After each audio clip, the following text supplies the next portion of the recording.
Hey everybody, thank you so much for tuning into my speaker blog. If you're watching this video on anything other than tophermorrison.com, we're glad to have you anyway, but you may want to head over to tophermorrison.com and subscribe to my speakers blog. You can get all sorts of information on how to shift from becoming a public speaker into a professional speaker.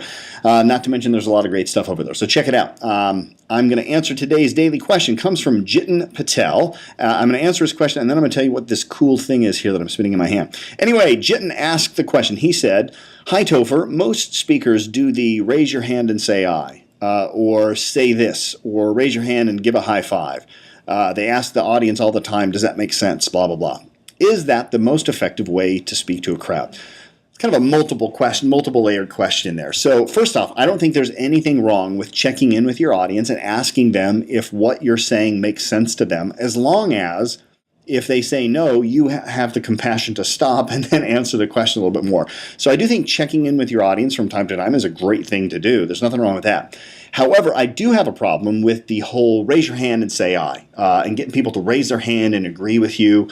Listen, you know what, every speaker trainer out there that teaches you guys to do that is going to tell you that you need to engage your audience. You need to get them to participate, because if you can't get them to agree with you and participate, blah, blah, blah, two things are going to happen. Number one, they're not going to pay attention, and number two, they're not going to buy your product. I agree with both of those things. If, number one, you're a bad speaker and don't know how to hold the attention of your audience otherwise, then you better, I guess, constantly have them raise their hand and say hi and all that kind of crap. I fundamentally have a problem with that stuff, though, and the reason for that is because there's too many people doing it nowadays. You know, follow the Walt Disney method of business. Observe the masses and do the opposite. I don't know about you, but I'm sick of looking at all these speakers that get there and have people raise their hand and high five and chant this and chant that and say this and say that. You know, the fact is, when Tony Robbins did it in the beginning, he was the only one doing it, and it was cool, right? And it's still cool when he does it because he was one of the first people to do it. You know, when a Brian Tracy would do something like that, or when a Bob Proctor would do something like that, when a Les Brown, when the greats were doing it back in the 80s, it worked. But, you know, the thing is now there's all these other speakers that are out there, and they're copying them, and I don't think they're being very authentic with it. And so I will caution you to not do stuff like that, because if you are one of those kind of speakers that likes to do that, you need to realize something.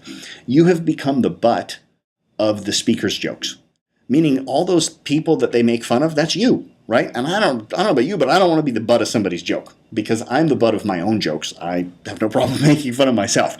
So I caution you to not do that stuff. It's just, I think it's old, you know? It's like, do you really want to model a 1980s motivational speaker?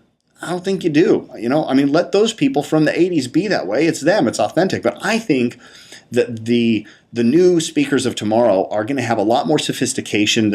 And here's the other thing, by the way. Other speakers will sit there and tell you that you need to get your audience to raise their hands and say I, otherwise they won't buy your product. I don't deny that. But I do deny whether or not that's the best thing for your audience. You know, I mean, all these people say they get in the business to help people. Is it really helping somebody in the audience if you manipulate them to buy your products unknowingly or unwillingly? I think that's shitty, personally. Yeah. So I'm not into using the mind manipulation tactics that so many people do, especially from the profession that I came from, NLP. People are they almost get a kick out of it. I think it's sick. It's also why I got out of NLP, because I just didn't like that. So I'm not a fan of the whole raise your hand, say I stuff, but I am a fan of you checking in with your audience sincerely and making sure that they're understanding your content, because let's face it, sometimes we go too fast, like I'm going right now. Of course, I'm trying to get a lot of content in a little short amount of time. All right, so I hope, Jitin, that answers your question, or at least gives you a good start. If you'd like to get some different strategies on how to actually hold the attention of your audience without having to be the butt of everybody's joke and become one of those 1970s or 80s motivational speakers, check out bulletproofspeaking.com.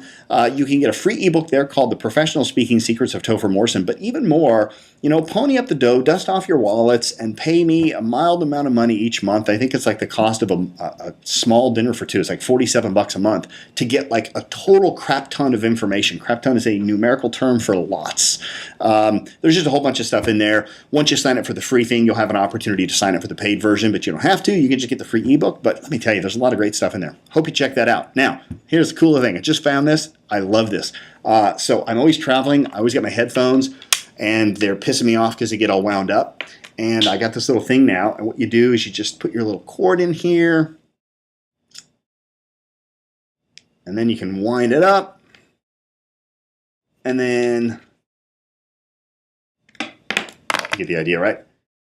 and then you can put it in the other end, and then it doesn't tangle. How cool is that? I got that at Office Depot. There's a little tip for you as well. All right, guys, have a great day. Check out my speaker blog, tophermorrison.com. Also, check out my free ebook at bulletproofspeaking.com. And last but not least, if you have a question for me on how to become a professional speaker, put it in my Facebook page, facebook.com/professional speaking, and I will answer your question as soon as I humanly can. Have a great day. Bye-bye.